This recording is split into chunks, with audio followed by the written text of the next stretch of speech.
Now for something a little lighter hearted or something not as lighter hearted, depending on your perspective. Our good friend Jesse Smollett is basically he got called out on being a liar on fake news in it for that attack. I'm referencing an article from CNN by Omar Jimenez, Steve Almasi, Bill Kirkos, and Ashley Killo. Jesse Smollett found guilty of lying to police in hate crime hoax. Jesse Smollett was found guilty on 5 of 6 felony counts of disorderly conduct for making a false report to Chicago police that he was the victim of a hate crime in January 2019. An attack prosecutors said he staged. The jury of 6 men and 6 women deliberated for more than 9 hours over Wednesday and Thursday. Now, a lot of folks, Jason, don't think Jesse Smollett is going to do any time, but he is getting kind of called out for, setting up this fake attack. And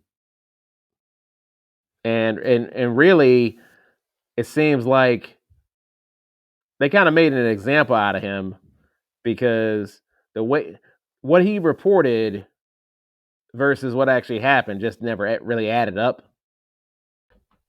And so they found him guilty of disorderly conduct for making false reports to the Chicago officers on the day of the incident, but they acquitted him of making a false report to another detective weeks after the alleged attack. Now, of course, his defense attorney is saying that the verdict is inconsistent, saying the jury cannot find Smollett lied in 5 instances, but did not in the 6th. Now, just to bring about the timeline, Jason, on January 29th, 2019, Smollett, who happens to be black and gay, told authorities he was the victim of a racist and homophobic attack near his Chicago apartment early that morning. After the story broke, many celebs, politicians, and advocacy groups rallied behind the 39-year-old actor, who said the alleged attackers attacked him at 2 a.m. as he walked back from a Subway sandwich shop. Should have known he was lying right there. He wasn't. He don't be eating at Subway. Get out of here, Jesse. Are you saying Mr. Submarine would have been more believable? Well, first of all, I was just joking. But what I am saying is, yeah, I would have called him out for that lie right there. Boy, you know you don't eat no Subway. Get out of here. I don't see Jesse Smollett making a run for a $5 footlong. At least not a sandwich anyway. Now, another thing, this is so wild. First off, it was 2 brothers that basically Brothers or brothers? Both that testified that Smollett directed them and paid them to stage the attack in an attempt to gain media attention. And that one of the brothers told jurors that Smollett had this crazy idea of having 2 MAGA supporters attack him and that he wanted to put that on social media. Oh, that's fucked up. They asked him, have you ever planned a hoax? One of his attorneys asked him. Never in my life, Smollett said. This is insane. This is all. This would have been. This is good, like reading material before you go watch Tiger King on Netflix. Season 1 or season 2? Definitely season 1. Season 2 is a snooze fest.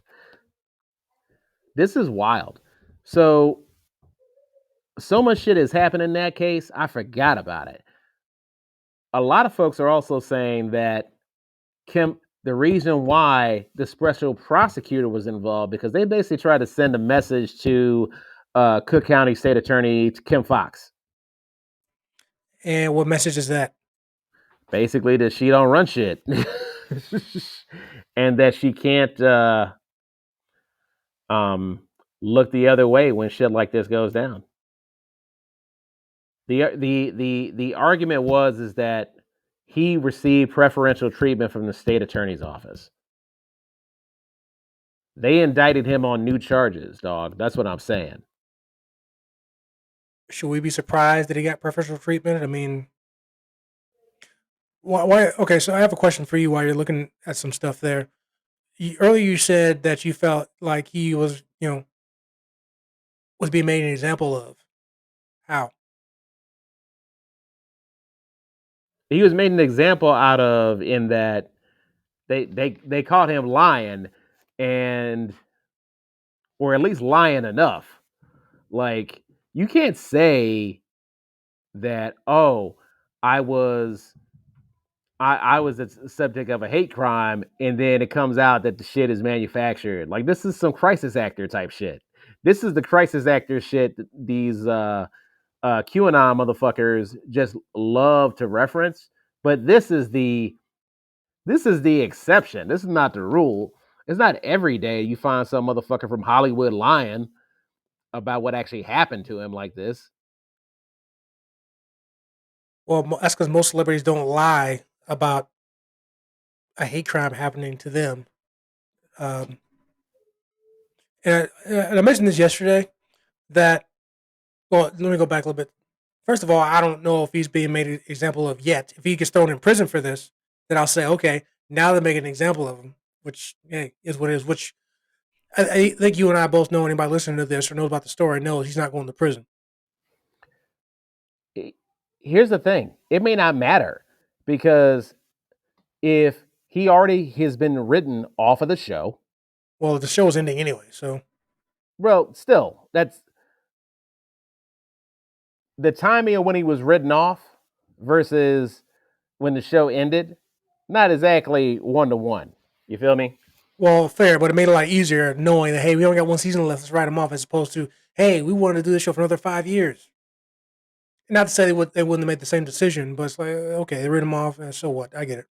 Um, but one thing I told you yesterday is that the one thing I hate about this and what he did, I make this akin to people who throw out the cry of racism when it's not really applicable, like crying wolf, basically. And I feel like when people do that, it makes the actual actual act of racism happens, and somebody says at that point it like devalues that the realness of an actual action that is racist. And I feel like it's the same thing. So I almost feel like that just diminishes whenever any other gay person or I guess or black person too says, "Oh, I'm a victim of a hate crime." That makes it that much easier for somebody else now to not believe them. Not necessarily that they're lying to the point that he was, but it's like the story of the boy who cried wolf. Only stuff like this, because he is a public figure, that makes it more than just about Jesse Smollett. Now, obviously, if an actual hate crime happens to him later, like an actual one, people aren't going to believe him because of this. But I apply that same thing to any other situation that's similar to this to everybody. Again, it makes it lessened, you know. So, I and don't know. I don't know if it makes it lessened. Jason, I think if you're the type of person that's going to downplay when someone says, "Hey, I'm being sexually harassed," or because of my gender, or someone is attacking me because of the color of my skin, or because of my sexual orientation, or some other rationale, you don't need a situation like Jesse Smollett to kind of prime the pump. You already there. I know that, but this doesn't help. Is what I'm saying. I'm not saying that this is like, oh my god, because Jesse Smollett said this. I'm not gonna believe anybody who says cry racism or cries hate crime. I'm not saying that, but I'm just saying situations like this don't help. When people falsely cry certain things that aren't applicable, that's where the problem comes into play. I agree with you what you just said. Yes, there are some people that are already there, but that just kind of compounds the issue. I think. So I'm just saying that that if you're gonna cry out and call somebody racist, then it probably needs to actually be applicable, as opposed to just saying, "Hey, Terrence is racist." So I just said that, and obviously I have no basis to think that,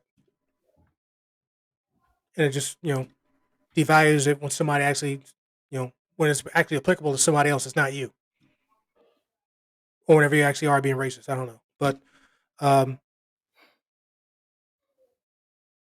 yeah, and Yeah, that's what I'm referring to. yeah.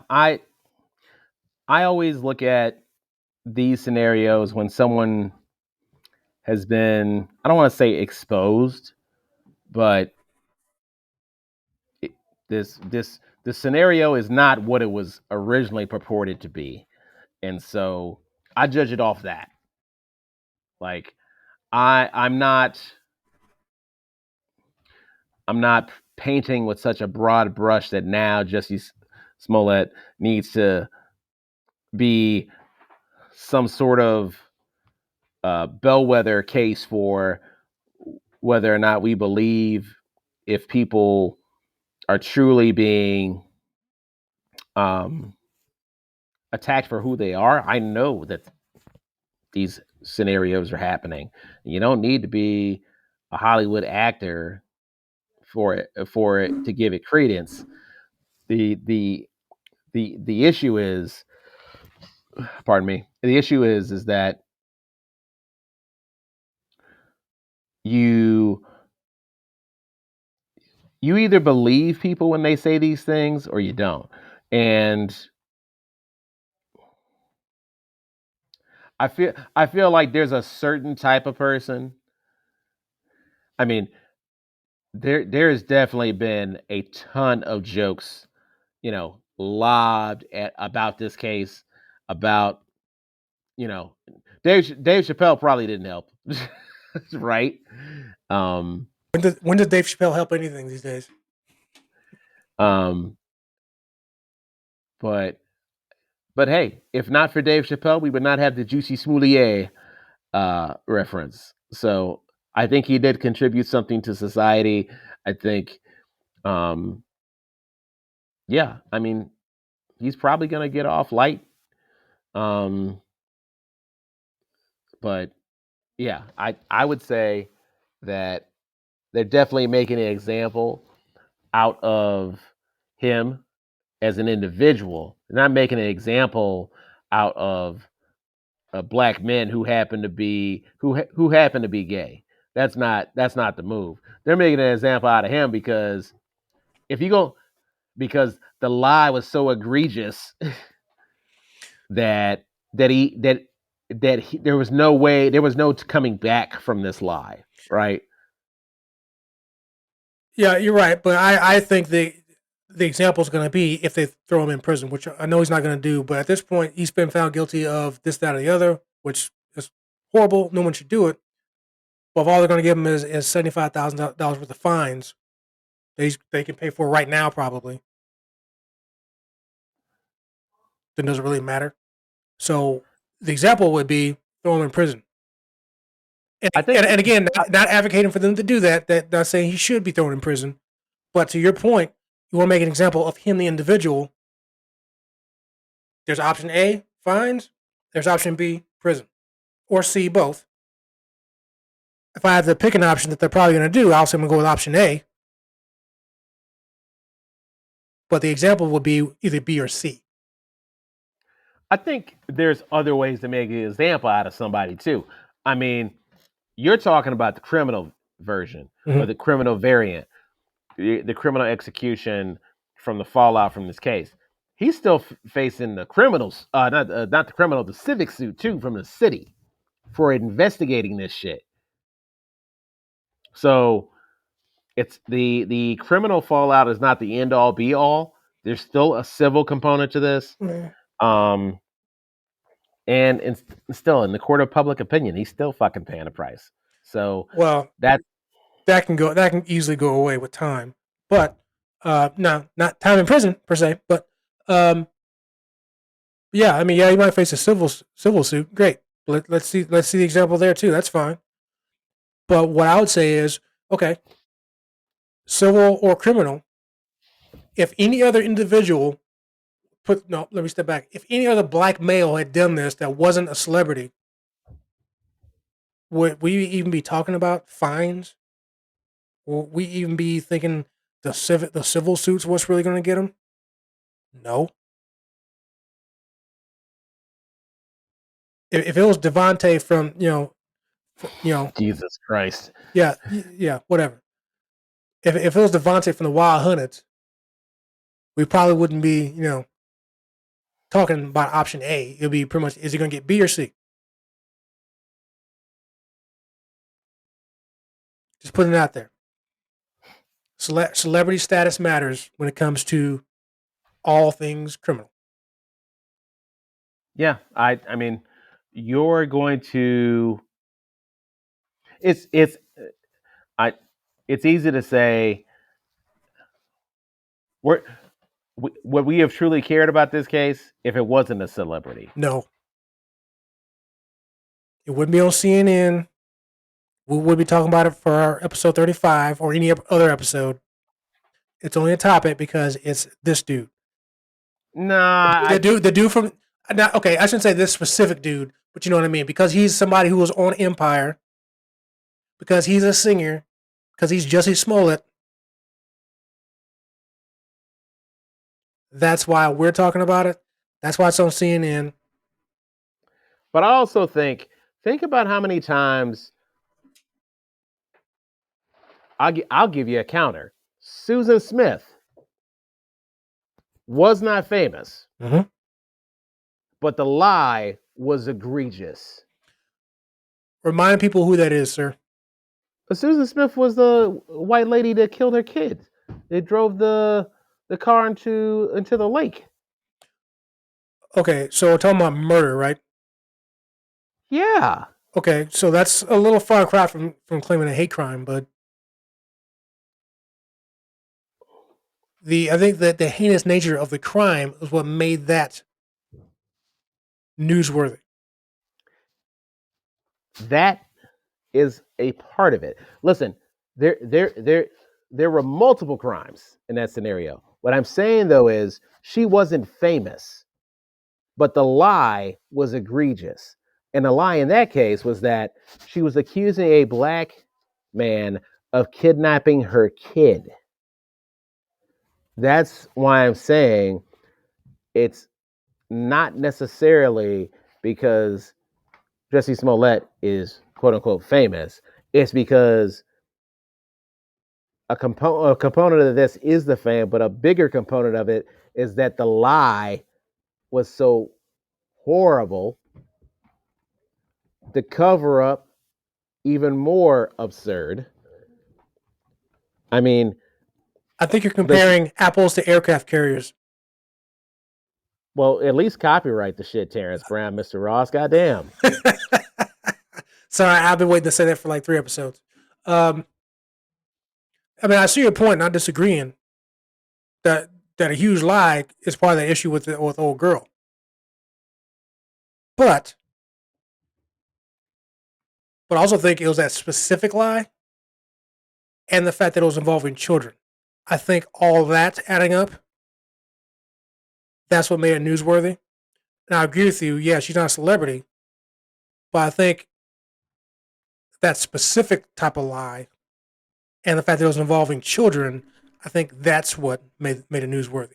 I mean, how many other times have we seen parents in trouble for some type of, or parents in the news because of some type of thing that happened to one of their kids, whether it be JonBenet Ramsey or I can't think of the old girl's name. Not Casey. It was Casey Anthony or whatever. I can't think of her name. The lady who got in trouble for killing her kids. But anyway, You're gonna have to specify the white lady you're talking about. okay. Well, there you go. Okay, thank you. Pick one. Pick one. So, yeah, but any one of those. I think it's just about the crime specifically as what made it famous and newsworthy. But the only reason we're talking about this in particular, this particular incident and trial, is because of who is the assailant in this case, which happens to be a celebrity. Now, that's not to say that if any other individual faked a hate crime and then got in trouble, found out for lying about it, I'm not saying CNN wouldn't have talked about it,